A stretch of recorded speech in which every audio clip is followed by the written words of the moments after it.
Hey guys, it's Julian, and today I'm going to be showing you how to make minimal techno like coolish. As usual, you can get the project file and samples and MIDI and presets and all that stuff from this video in the description. And if you're a patron on Patreon, check there because it's all already available.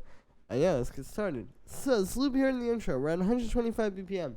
First sound we have here is the lead, which sounds like this.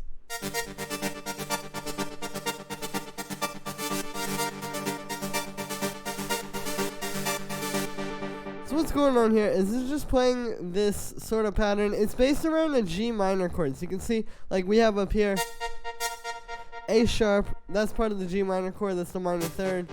We have a G down here. D, that's just the fifth. Another G. You can see it's all just notes from this chord. Just another A sharp. There's a D up there. Yeah, pretty simple stuff. Like I said, it's just kind of playing around with that chord shape. That's the key with this style. It's just kind of getting creative with those chord shapes. The first thing I have here is this chord, and this is actually very important for the sound. I'll show you. Here's without it.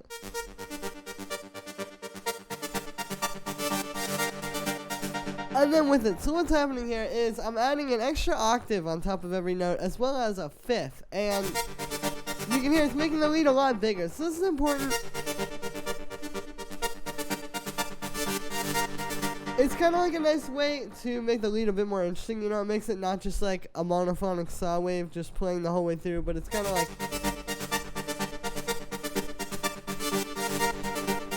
giving it something a bit more. And like I said, just having more voices makes the sound a lot bigger in general.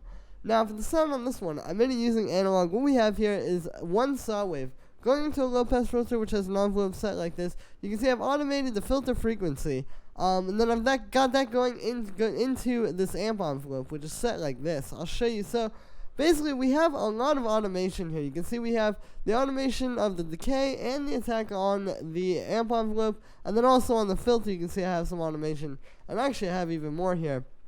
If you look at the vibrato amount. So I've automated all of these things, and the automation is really the key with this sound, because if I just set these all in one place,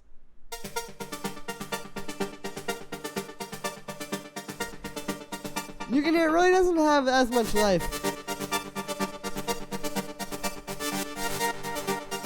as that does. Like, you can hear it's constantly changing, it's constantly evolving, and this is really the key with these like more minimal sounds. You know, it's like, I mean, this is 6 tracks total. It's very simple, but you can do a lot with those 6 sounds.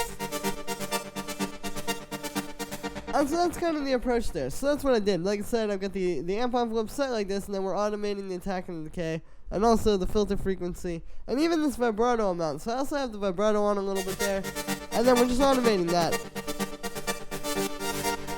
That one's subtle, but you notice it's getting kind of like more chorusy and more like big and warbly like that. That's the vibrato automation. So then after that, I have a bit of chorus. There's without it, and then with it, you can hear it just makes the sound a bit bigger. We also have a bit of saturation. You can hear that one also makes the sound a bit bigger. Then after that, we have this echo, and you can see with this, I've got it just doing 8th notes, and I have it on the mid-side setting. So this makes it a bit bigger. Basically, here's without the echo.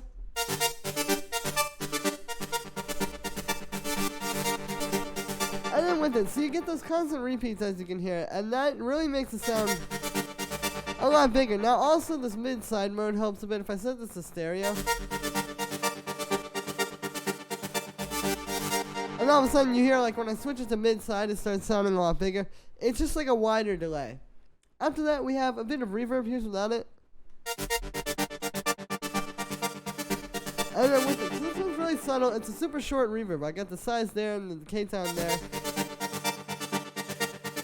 And this one is just giving it more resonance and making it more like spacey. You know, it's kind of putting it in a space as opposed to without it. That still works.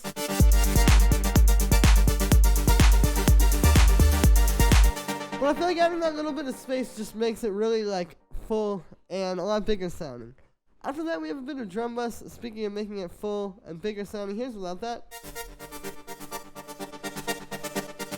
I'm with it. So it's pretty important for making the sound really fat. You know, it's not, you don't want to just like get the sound coming out of the synth. You want to really give it some character and fatten it up and make it as strong as it possibly can be. So that's where this drum bus comes in. Again, without it, I'm with it. You can hear the difference there. After that, I have the CQ8, and with this, we are doing a high-end boost to bring out the high end a lot more and make it a bit sharper. And then also, I'm cutting out the low end. So here's without this.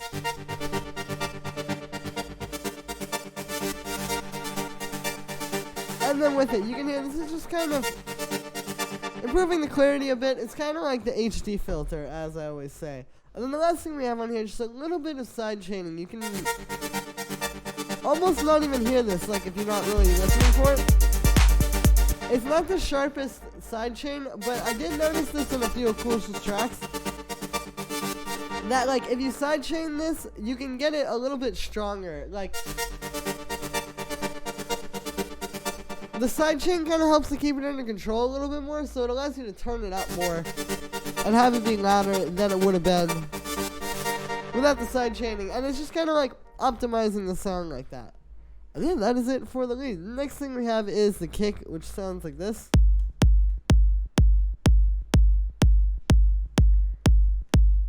So it's pretty simple, you know, with this style, you want these more kind of like bassy 808 style kicks. This is just like this really punchy one that I had. You can see I've got this in here. I've tuned it using the D tune.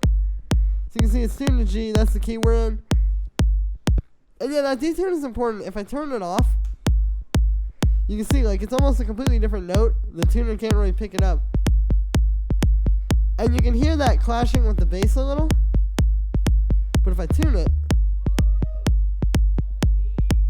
my roommate in the background there, as you can hear, when I tune the kick, it just gels a lot better with the overall track.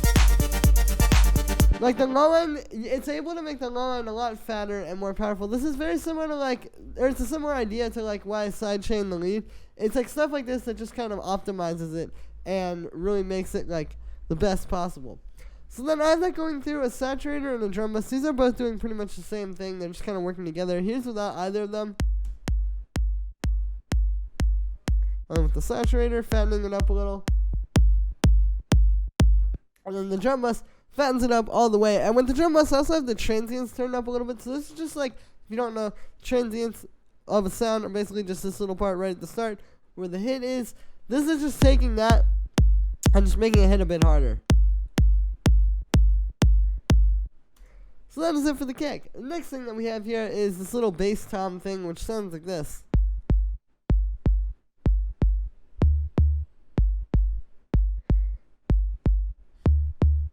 So what this is you can see it's just playing the simple bass pattern. It's just going like dooka dooka.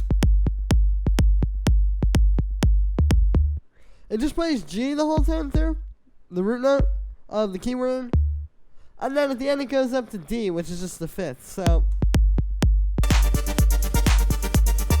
pretty simple stuff, but this is a good style of bass for this style. Like typically you want something a little bit more rhythmic with this. I find like with this bass, you know, it is a bass line. It's still giving you, like, it's still establishing, like, that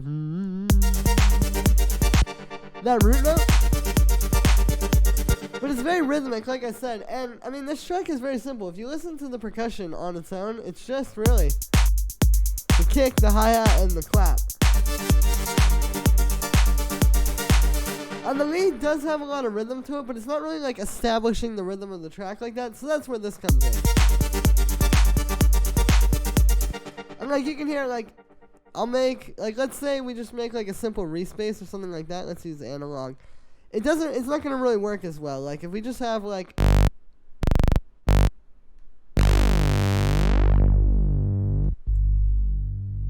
you know, some kind of simple deep bass like that. And then let's say we just make like one long note.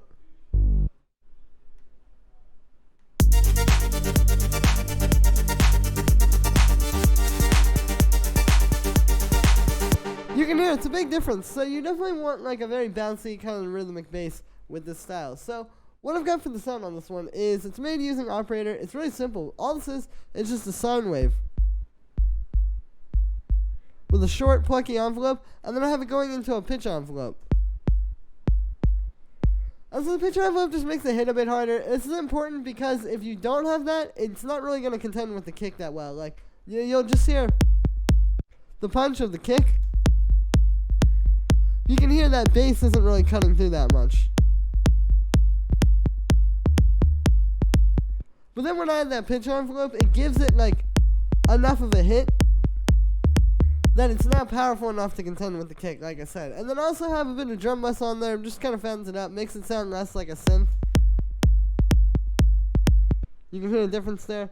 And that is it for that little bass tom. So then I have the kick and the bass in a group together. I talk about this a lot. You know, it just helps to tie the low end together, make it all a lot fatter and more powerful. With this style, because it's so simple, you really need to put a lot of effort into like making each of these individual layers hit just as hard as possible. Like, we're trying to make as much sound with 6 layers here as we would with, say, 10 or 11 or 12 or however many you may use in a more complicated style. So, stuff like this is important because, again, we're making these kind of smaller sounds hit as hard as they would in, like, another track. So, you can hear there's no group processing versus with it. Makes a big difference there. The first thing we have is this drum bus. You can see I have this on the hard setting, and I have the transients up a bit on this. So here's without this. And then with it, you can hear this really helps for making that kick and the tom just a lot more solid and hit a lot harder. And then after that, we have the CQ8, and with this, I'm just cutting out some low mid-range, as well as boosting the low end, and giving a little bit of a high end boost for the clickiness as well. And that is it for the low end group. The next thing that we have here is this hi-hat, which sounds like this. So it's really simple. It's just one of these kind of like sharp drum machine style hi-hats. What I've got going on here is you can see the pattern is like, we've got like 2 different velocities going on here. It plays, it's like getting a little quieter in that second half there. This is something I actually noticed like in some of Coolish's tracks and in a lot of minimal techno in general. And like in Gray, I know he does this for sure. It's kind of just a nice way to get a little bit more mileage out of the sound. It's like I was saying, it's like when you're going with really simple music like this, and you're just going to use a few sounds, you need to do everything you can to make it interesting using just those few sounds. So even just that, like I'll turn off the clap and you can hear it a little more. Just the dynamic of those 2 volumes of the hi-hat there is enough to make this sound a little bit more interesting. And then for effects on this one, I just have a bit of drum bus. Just fattens it up. Again, we're trying to get, you know, these smaller sounds to sound as big as like a really hard other track in another style where they're using bigger sounds. So everything helps like this drum bus. Yeah, the next thing and the last thing that we have here is the clap, which sounds like this. So again, this is pretty simple, you know, with this style. It's just more about the type of clap, sort of like this drum machine style, like very just hard-hitting, raw, mid-rangey clap. You can see I've just got this in a simpler, and then we have a bit of drum bus on there. You can hear the difference without that versus with it. And yeah, that is it. That is it for this one, guys. So, I hope you enjoyed. As always, make sure to like this video, as well as subscribe, and let me know what you think of this video in the comments. Once again, you get the project file and samples and MIDI and presets and all that stuff from this video in the description. And if you're a patron on my Patreon, check there, because it's already available. Thank you so much, guys, and I will see you tomorrow with another video.